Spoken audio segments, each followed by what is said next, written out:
For our first guest, we have Jessie Chan, who is the founder of Personal Branding Lab, helping founders and CEOs grow their personal brands on LinkedIn. She's also your favorite chief LinkedIn officer. Can we give her a round of applause? Well, thank you for joining us, Jessie. Thank you for having me. Could I start off then by asking, what was the moment you realized that you'd made a mistake? Okay, the exact moment. The exact moment? The exact moment, okay. It was like 2 a.m. I was sat in the living room. We had a Alex Hormozy video playing, probably like the 200th one at that point. Was great. Had my laptop, a million tabs open, just frantically trying to figure out what I was going to do. And I was like, wait, maybe this is the sign to actually apply to a job. Wow, okay. Let's go back then, Jessie. So let's start with your job. Yes. What were you doing at the time and why were you doing it? Yeah, so for a bit of context, this was about 2 years ago now. But I had landed what I thought was like one of my dream jobs. I worked at Amazon right after I graduated. And yeah, it was lovely, super cool, met the most amazing people. But very, very quickly, I realized that I just felt very off with it and it didn't feel right. Like it just felt like there was something else I wanted to do. And I really didn't feel very happy there. And it was annoying because it was like the thing I'd worked so hard for, and everything was going exactly where, like, and how it was meant to. But I just felt, just really off. And I wanted to leave for a very long time. Could you tell us a little bit about what you were doing at Amazon? Yeah, so I was a brand specialist, basically a nice word for being an account manager.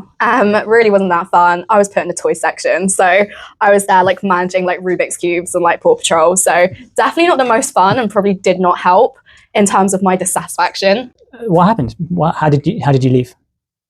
I'm an only child, so my way of navigating stuff like this is like I slowly feed it in. So I'll be like, oh, by the way, like, you know, this job, I don't really know if I'm seeing the progression here. And I slowly kind of weaved it in over the course of like 8 months. 8 months? Yeah, it was a really long time, like honestly. Wow. So I think like by the time I was like, by the way, Dad, like, you know, I think I'm gonna leave. He was like, oh, okay, are you sure? And I was like, yeah, I've really thought about this for a very long time. And to my surprise, like, I guess, I mean, with most things, I've always think I build up in my head a lot more. Even then, like, my dad was a bit like, I'm not really sure. I don't think you are very young. You don't even have the most solid business plan moving forward. I don't think it's the best idea, but listen, you are young. So I guess now's your chance. But he did tell me afterwards that he was being nice. Like he did say, I did think you're literally crazy, but. You leave. Yeah. Take us through what you did after you walked out the office. Yeah, so as I said, I had a few side things going, you know, and they were good in terms of like you make a couple £100 there and there, but like definitely not like nothing like having a stable, you know, your paycheck's landing the 28th of every month type of vibe, and definitely a much smaller percentage of it. So it was enough for me to kind of have a bit of a runway in terms of I had some savings as well, but I think all of the different things I'd started, so I had like a career consulting side of things. We had quite a big following on TikTok, so I was like, okay, this is enough proof for me. I'm going to go and do this full time. Then I realized me and my co-founder and there was definitely a lot of misalignment, is the word I'd like to use. And that wasn't going to happen. Then I had like some random like e-commerce thing on the side. This is what happens when you watch too much YouTube, by the way. That didn't also quite work out. So I was like, oh my God, like all of these things that I had in my head, it was almost like I like completely overestimated like the possibilities of what I could be doing under the condition that if I spent full time, like all my time and effort into it, it would then work and it would scale. I very quickly realized that was not the case. So I was kind of left with, okay, what do I do now? And I think the thing I turned to was that classic intersection of like what you're naturally good at, you're interested at, and you kind of have the experience in. And for me, that's always been on the marketing side of things and content. So I just started posting on LinkedIn. And I kind of want to dig into that, but before we do, what would you say the key mistake you made was then? The key mistake? I think there's two. Even when you had asked me like, oh, okay, what's your biggest mistake and stuff like that, like I really believe genuinely that like everything happens for a reason. So there's not a single thing I regret. I think hindsight's a beautiful and a cruel thing. So I think everything you learn is just like, it's just part of your journey.